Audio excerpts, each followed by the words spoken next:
All right, time to spin, see what we get for our topic today. Spin that wheel. We need to talk. Why don't lobsters eat more pasta? What the fuck is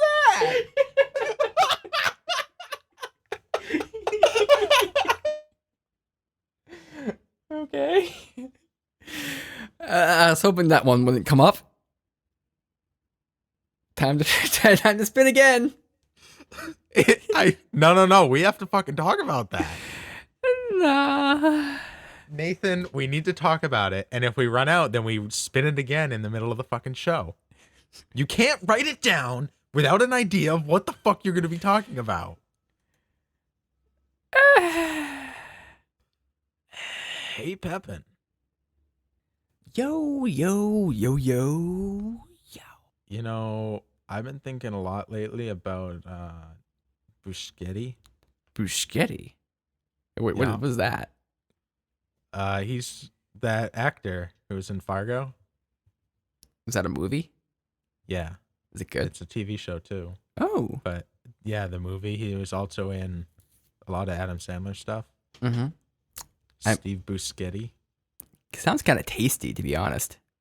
Yeah, it sounds kind of like a sea crustacean. Sea crustacean? Yeah. Okay. As opposed to one of those sky crustaceans. I want to see a sky crustacean. That just sounds interesting. The shrimp heaven now.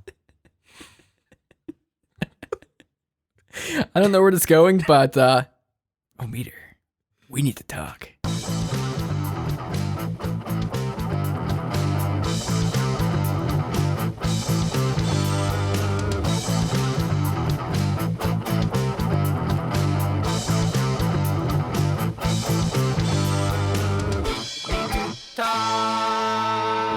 Welcome back. So glad you guys could join us. I am here once again with my best friend, Nathan Pepin. How's it going today, Pepin? Yo, I am doing well. And you, Meter, how is your day? It's going great, right? Today, we spun a wheel of topics, and Nathan had put in some that he what do you call them? Troll memes? Yeah. Moles? So typically we don't spin wheels, and I was stupid enough to put this on there. Because usually we just look at them like, oh, yeah, that's just a stupid Pepin one, right? Let's just skip it, right? Yeah. And I spun it. We've had some of those on here for a long time. So I spun it, and then it's like, oh, it landed on that one. And then Peter's like, sorry, Nate, we're discussing that. I'm like, there has to be consequences for your actions, Nathan. And that's what today is. Now, the question is, why don't lobsters eat more pasta? And I think the bigger question is, what the fuck does that mean, and why did you put it on the list? Okay. First, before I give my answer, Yeah. I want you to tell me what you think it might mean. I think this has a lot to do with the mixing of cultures and with the nature of man. Okay. How so? Like, where does the mixing of cultures come into play? The mixing of cultures comes into play when you're thinking of lobster. You're not thinking of pasta, right? You're not thinking of these two things together. Lobster. Now there's lobster pasta. I had lobster ravioli the other day, but they're not really synonymous.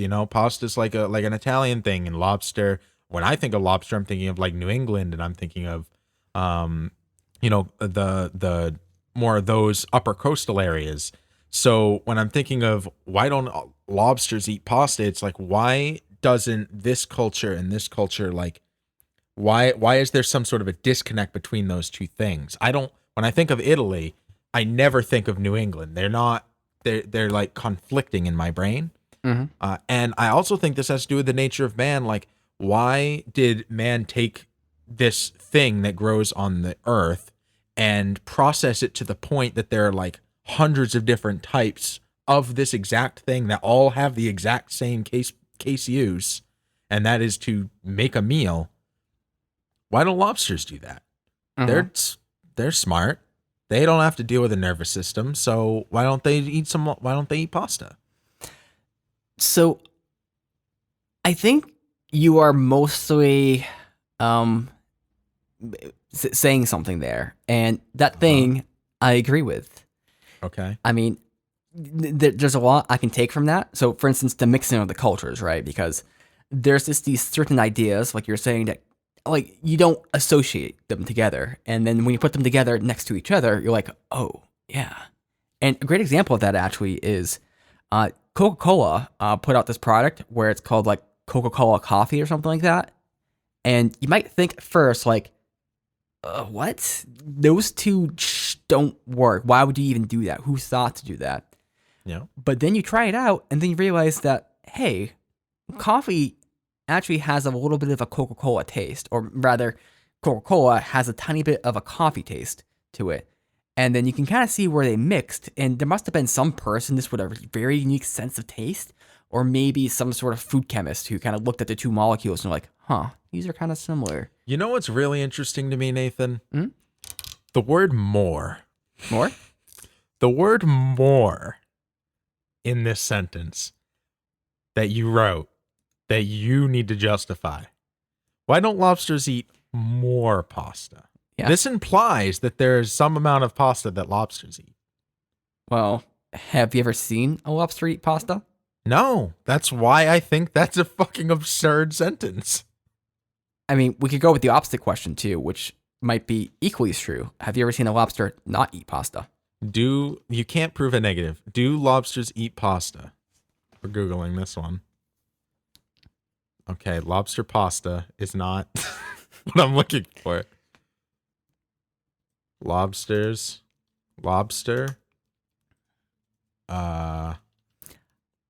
Consuming. So, pasta.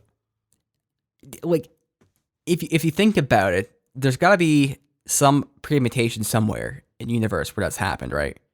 Because the universe, as far as we can tell, might be infinite. And if there's an infinite space, then everything has happened within that infinite space.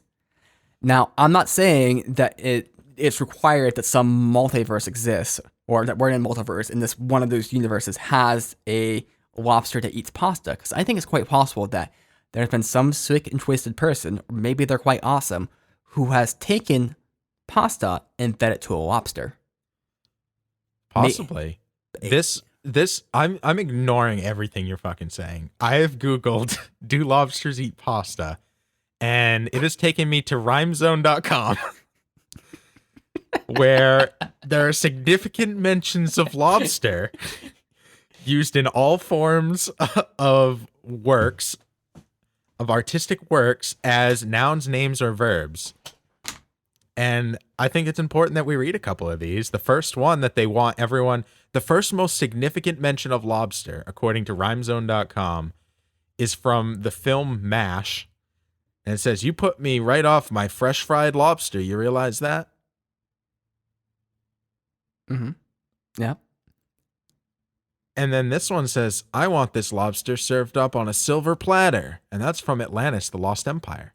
Oh, I think I remember that one. And this one says, "But beneath the hard crust of the lobster is found a delectable and luscious food." And that is from New York City. Okay. Yeah. All of New York City, a popular phrase. Mm-hmm. Mm-hmm. So I think what you're getting at is that perhaps if lobsters had the ability to grow wheat underwater in the ocean, that maybe through enough time, that wheat could be processed through their claws. Because I think there's a reason why they have claws. Some people will theorize it's something to do with defending themselves, or maybe scratching themselves, like in hard to reach places. And I think maybe more it's there to cut wheat. And okay, I'm gonna go crazy on a limb right here. I think there might be an evolutionary past that kind of got lost to society, or lost to time, because they're just too fucking awesome, where they actually would harvest wheat and grind it up using their pincers and make maybe not quite pasta, but a pseudo pasta. I mean, what do you need to make pasta? Really, all it's going to be is flour, which is made from wheat, and water, a bit of salt. They have water, a bit of salt right there. All that needs is the wheat. I think I figured it out. It's from a Wiz Khalifa song called Elevated from the album Khalifa, in which a young Wiz says, Young Edwards. No, I can't do this anymore. Nathan, why is this? So this was a troll. This is my official guess on why you put this on there is because you thought this was a troll that I was going to look at in 6 months and be like, what the fuck does that mean? And we were going to laugh and never talk about it. Well, I just find it cathartic because, like, sometimes when I'm writing out these ideas, I get bored. And so I just say the first thing that comes to my head, and I just got to put it down because I think it's funny. Yeah. It is a troll, but I think it's a positive troll because it's something that we both look at and say, what the fuck? And then I say, look at him like, what the fuck? And then I'm like, huh, can we do an episode on that? No way. No, turns out we can't. From 4/17, from back in April, here's another list you had. Here's one on the list, Nate. Do lobsters always look both ways? I mean, if you think about it, it's a great question because, like, I don't think I've seen a lobster cross the street, but could it even look both ways if it tried? And you know you're always supposed to look both ways. I've seen actually crabs cross the street, and they actually, in some places, have these little bridges to cross across, and I think it's, like, very, very cute and awesome. Okay. But do lobsters always look both ways? Well, I don't know, because I think it's something you have to, like, experiment with, right? And, like, I saw this video of, like, a lobster, like, in, like, the, like, a little aquarium, and it was kind of funny because it kind of crawled in the sand, and there's another lobster on the other side, and it had, like, a sand war because they kept on, like, putting sand in the other lobster's thing, and they were definitely kind of looking around like, hey, who's throwing sand? And so it does make me wonder that if they were going to cross the street, would they do the same thing? Because they already have that implicit behavior in their, say, territorial, conjunctions. But would that behavior fall onto crossing the road? But is that not like a bad analogy to compare the two things? If you're saying that they're doing that for a territorial reason because they want to see where a thing is coming from versus crossing the street, the reason you're looking both ways is to check for danger. Those are two separate things. One would be a danger unheard, and one is a danger that they're actively seeing and trying to seek out. The source of. So territorial type stuff is very dangerous too, because what often happens is another thing comes in there and it slits your throat while you're sleeping, right? And lobsters can actually do that with their claws because they have like the the serrated stuff on there, and that serration there is actually to cut through other lobsters. Will did you know? I didn't know that either. And so it's that sense of danger actually has transference into atypical situations. Now, my main question is their vision good enough to see cars, right? And are they too low to the ground? And this is where I think the experimental design would have to be sufficient enough to account for that, because you could just have like a road, which is like, say, road level, right? But then I think we need like a little higher little elevation where they kind of climb up to the top here, look for cars, look both ways, or if they do, and then kind of go down the little hill. Maybe it's a little slide to make it fun for them. And that will actually kind of, maybe that will like tilt the experimental design because maybe they're just going up there just to go down the slide. But still, I think that might actually be a good experimental design to see if this is actually true. Well, whether they go up there or not would be irrelevant in this case. All that would matter would be what they do once they're up there. That's do true. They look to the left or to the right? That's true. Because you would know if the only reason that they were going up there, because they would only look left and right. So maybe you're right. It would skew the data because they'd only look left or right if they were going to be crossing the street, right? But if their whole point of going down the slide is because it's fun and they want to go down the slide, you'll be able to weed out that data because you better fucking believe they're going back up there to go down the slide again. They're not just going down the slide once, Nathan. So if they go down the slide a bunch of times, you know they're just having fun. If they go down the slide and cross the street, that's the data. Count that data. So we could actually have like multiple studies going at the same time. Number one, studying lobsters who like going down slides. Number two, studying lobsters that like to cross streets. Number three, studying lobsters that will kind of look both ways. Now the question is, how can you encourage a lobster to cross the street? Bigger slide on the other side. Think about it. You'll never get them back across the street, but that's not what we're talking about. Okay. I'm gonna take the audience behind the curtain here. Here's another one Nate had. Why is aquamarine the worst color? It's really a great question. I mean, isn't even justifiably a color? Because this is my thought here. Like, people will just like take words and say, hey, this RPG pattern on the screen, this is beige, or this is gray. And it's like come on. Like, I know we can associate like any word to this thing, but is this actually like a real thing? I get it is in some aspect, but it's just a more complicated way of describing an RPG color palette. So you would describe it by numbers. So your issue isn't with the color aquamarine. Your issue is with the word aquamarine as a signifier of said color. Well, yeah. And also, I think it's a stupid color too, because like when people ever say like this is aquamarine, I look at it and like this is nice, but you know, did you ever? Okay, it is the word. I'm like, did you need to get so fancy about this? Just say it's blue, like just light blue or something. Yeah, you're like, just say 127255212. Yeah. I get really annoyed when people like talk about colors and they're like, I'm just like, oh, hey, this is blue. And like, that's not blue. That's beige. Or, well, that's a pretty good distinction to make between blue and beige, Nate. That's an important one. How so? If you were like, this is blue. No, it's robin's egg blue. Okay, maybe that's a little nitpicky depending on the case use. If you're picking out paint, very much matters. If you're talking about what color the sky is, probably doesn't matter as much. But if it's, this is red, actually that's yellow, actually that's green, those matter. Let's take a stoplight, for example. If you're like, it was green, and he's like, no, it's literally red. That one doesn't even turn green. That matters. So blue and beige as a distinction matter much more than blue and light blue do. Okay. What's your thoughts on that general topic?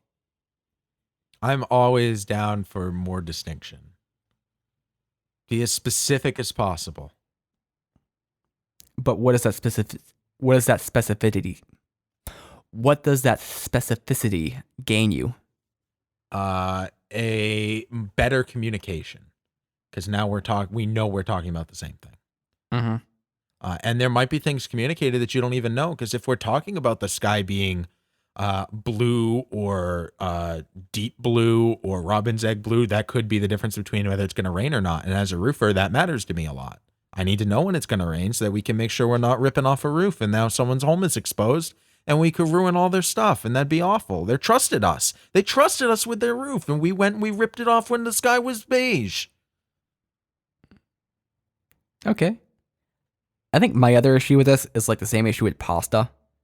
Yeah. Like, there's so many different fucking pasta types, and people get very nitpicky about like what you're saying. Like, I don't know what stuff is. Like, oh, that's spaghetti. I know what that is. But then it's like, this is linguine. That's not linguine. That's Alfredo. Or this is, I don't know. Like, I always get corrected on pasta stuff, and it drives me crazy because it's all the same, right? There's essentially like the long pasta. There's like the long flat pasta, and then there's like the circular pasta, and I guess the spinny ones, and that's all you need to know. And the bow ties and raviolis and lasagna, and that's all of them. That's the flat one, and that's all of them. Well, the flat one could be the other flat one. What's the other flat one? Linguine. What's that? That's the small flat one. Oh, That sounds pretty cool. Small flat. Is this why lobsters don't eat pasta? Because they don't know the difference. So they're always like, I want pasta. And everyone's like, I don't, there's too many to choose from. You got to pick one. And they're like, I don't know what they're called. I'm a lobster. It's a good chance of that because yeah, they're probably just saying I want pasta, and yeah, they're like, what kind of pasta? And they're like, yeah, just pasta, and you know, they try to explain it, and then the people just don't get it, and they just get fed up with that. Hey Nate, why do so many people like rimming? So I have some great ideas on that. What are your thoughts first? I don't have any. I have zero thoughts on that specific question. Oh yeah, what? I mean, you know what rimming is, right? A lick in the butthole. Ooh, yeah. So, do you want to hear my real explanation for this? I asked the question. All right. Trying to get through all your memes. Turns out, hey guys, turns out the one about rimming wasn't the meme. The one about colors, that one was a meme. But the one about rimming, Nate's got a lot of thoughts about this one that are very serious. Let me try to like get my thoughts about this straight here because I have the idea, but it's been a while since I've revisited in my head. Okay. Revisit rimming, Nathan. He's revisiting it right now. For those listening, he's looking straight up. Lots of blinking, squinting. He's looking at me like my narration is distracting him a bit. It's probably, I'm just going to wing it, and I'm going to give it just a terrible explanation. Okay, perfect. Okay, so imagine back in the day, or just whenever, right? So people were kind of not clean. It's not entirely accurate because people had been clean throughout the history, right? But maybe not entirely. I mean, if you think about like tigers out in the wild or bears, you look at them and they look pretty decent, right? Because they spend a lot of time grooming. Grooming is a big kind of thing that animals and creatures do to present themselves, number one, to mate, but also to keep themselves hygienic and clean there. Mm-hmm. So my theory here, also look at some other creatures like dogs, for instance, or a lot of creatures really. One of the things they'll do when they see a member of their own species is they kind of like, smell their butt or kind of look in that area. And that's not like super uncommon for species, kind of inspect that area and kind of get a smell and, see what's going on down there. So you can kind of see where this is going a little bit, but I think it gives a little bit more here. So my hypothesis or theory is essentially imagine that as a part of your ritual for having sex, you have this operandi, this kind of action where you kind of like have your mate there or your potential mate, and then you kind of inspect them kind of physically, making sure they're clean, right? Because if they have lice or other certain diseases, then that's a sign to kind of step away. And then part of that process is checking out the anal region. So number one, we're just talking like male female right now. We can talk the other way around, but let's just talk male female. So the male will inspect the female and kind of just generally, but then they might check the region as well as the butt area. And in case you don't notice, the vagina is very, very close to the anus. And so they're very kind of linked together. Like if you have a clean butt, or if you have a dirty asshole, that's probably going to start affecting the vagina as well because they're so close together. So part of the ritual in that is likely to be checking the ass, right? And I'm trying to get this thought here exactly because I forget how it worked exactly in my head. But imagine you get a signal. So you're kind of restraining yourself from having sex with this person until you get some sort of verification. And so you check them out physically a little bit, and then you check out those areas, and then you see that they have a clean ass, right? And so this actually gives you a little trigger to get turned on or to initiate sex, right? And just kind of get that sexual like impetus. And then typically what would happen is the male would insert its penis into the vagina. Now imagine that through maybe porn or maybe something like that, there's exposure to the seeing of like a clean anus. And it's not just like a normal clean anus, but it's like a super, super clean anus. Like it's starts forming as a supernormal stimuli. It's something which is not typically present in, say, everyday life as it is, but it's present in modern day life.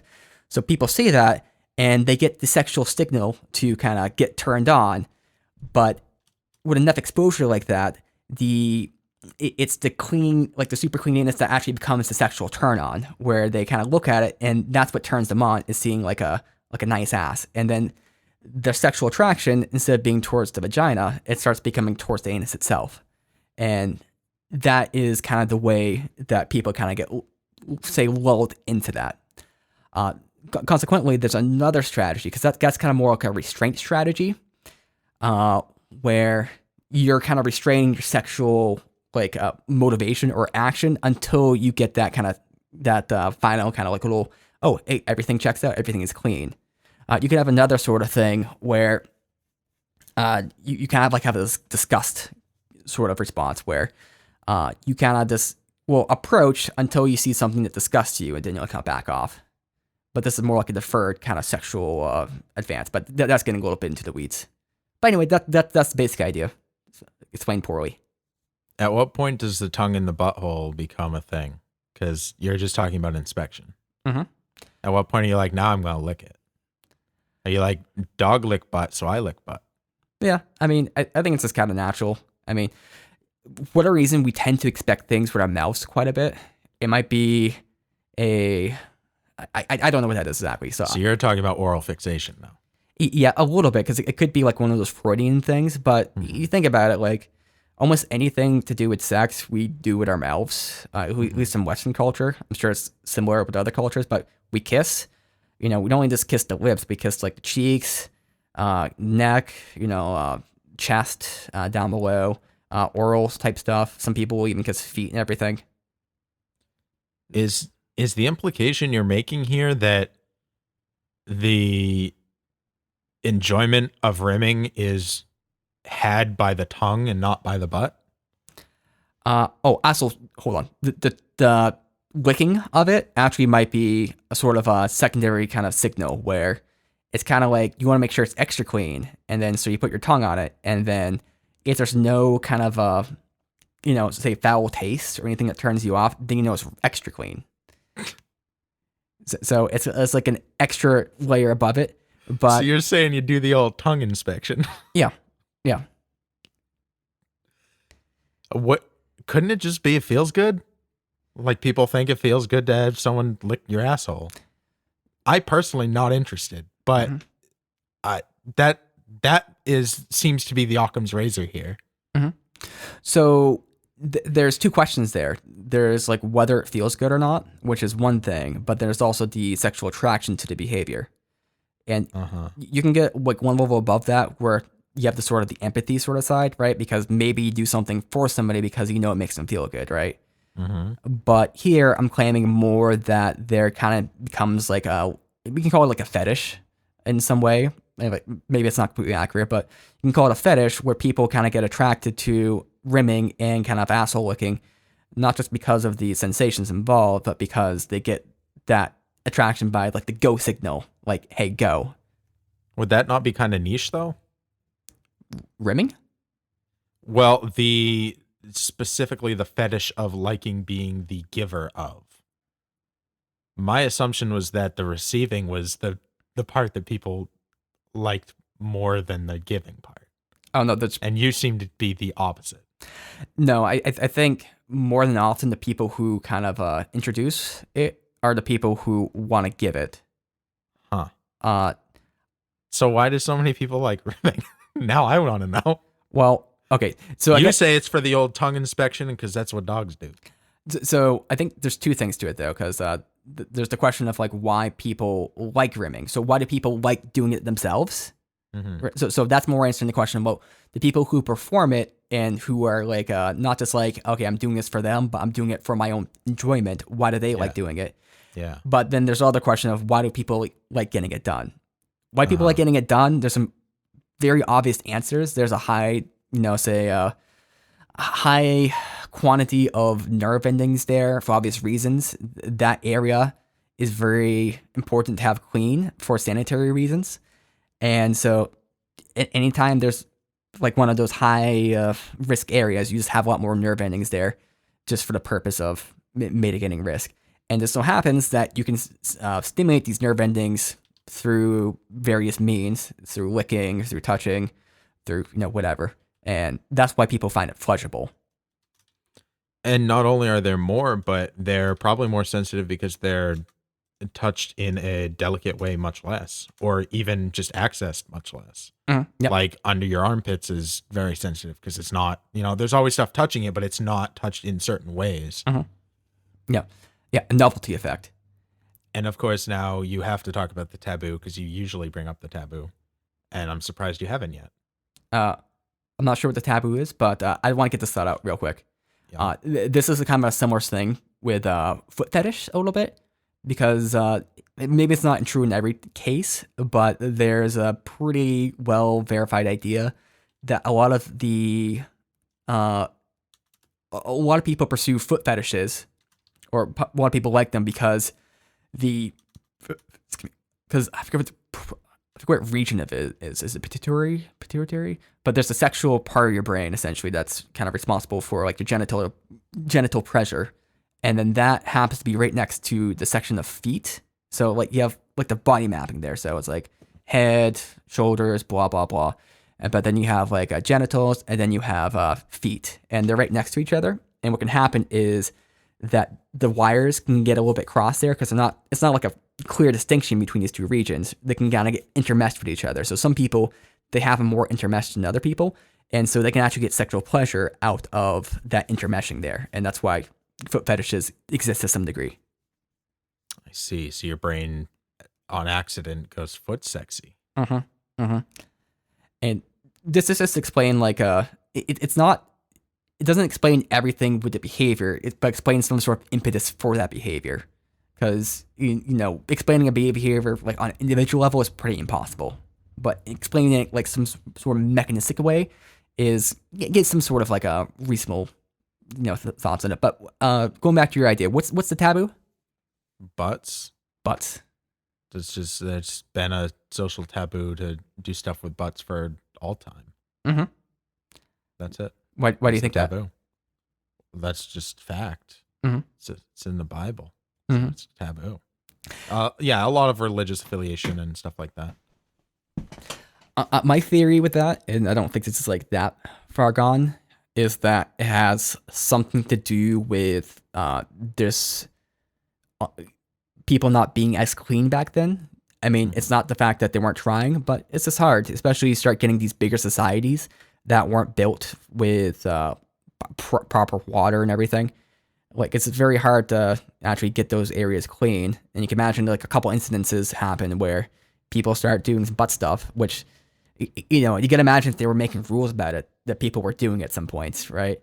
And so people started doing things, and then they got disease or some sort of stuff, some sort of infection, which because either they weren't being thorough in their inspection, they didn't care, or they didn't see things that were there because, hey, it's the ass, right? There's germs are tiny. There's no idea like that. So they may have seen it as like a omen from God. And then that's just the meme that replicates, whether it had a high degree of factual reality or maybe even no factual reality. Are there any more meme questions you have on here that we haven't talked about yet that we can make sure we cover?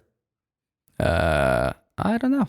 This one just says the word animals, which not sure what that means. So yeah, that one was just that's a real episode idea. Just like talking about animals and what our favorite animal is and stuff like that. Or just animals in general. I've now changed the organization, so we have the used ones down bottom and the real ones up top. The not used ones. I think all the rest of them are actually good ones that we could have an episode about. So we covered, do lobsters always look both ways? And obviously we need a slide-based experiment for that. Why is aquamarine the worst color? And we found out Nate doesn't know the difference between blue and beige. Why do so many people like rimming? And the obvious answer there is because dog do. And what was the other one? Another lobster-related one? Yeah. Why don't lobsters eat more pasta? Oh, yeah. Our opening topic. Why don't lobsters eat more pasta? And I don't think we ever came up with a conclusion to that. Well, Was- first of all, I want your thoughts on the rimming one because like I got some ideas there, but I was more playing off. So what's your thoughts behind that? I don't have any. Ah, God damn it. People think it feels good, so they do it. Okay. I think very, very little about it. I think way too much about it. It seems that way. But to be fair, it's not just that topic. I like anything people do. I'm just like, why did they do that? Like they might have like a little weird thing in their step. I'm like, why did they step like that? Huh. Yeah, it's probably because of someone tongue punched their fart box.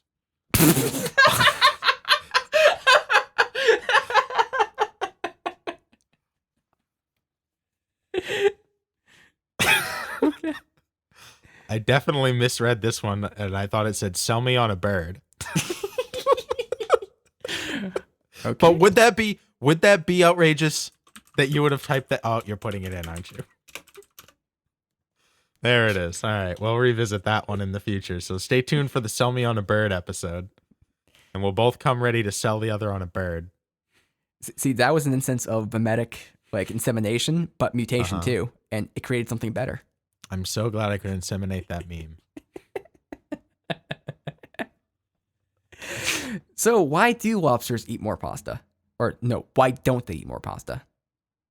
I think they eat exactly the amount that they're supposed to. Yeah. And if you think about it, that's all you can really do because that's what we do. We only do all that we can. And if we do more, then we're not being ourselves. We're being inauthentic. And if there's one thing a lobster isn't, it's inauthentic. They always bring it. Real talk. No cap. They always bring it. Those are words that are not just truthful, but they're inciting of feelings I've never had before. Like love, Yeah. peace, Uh-huh. and also a tiny bit of confusion. Because I guess it does answer the question, but it just asks so many more questions in its own. That's Like, true. why aren't we lobsters? Nate, we need to talk.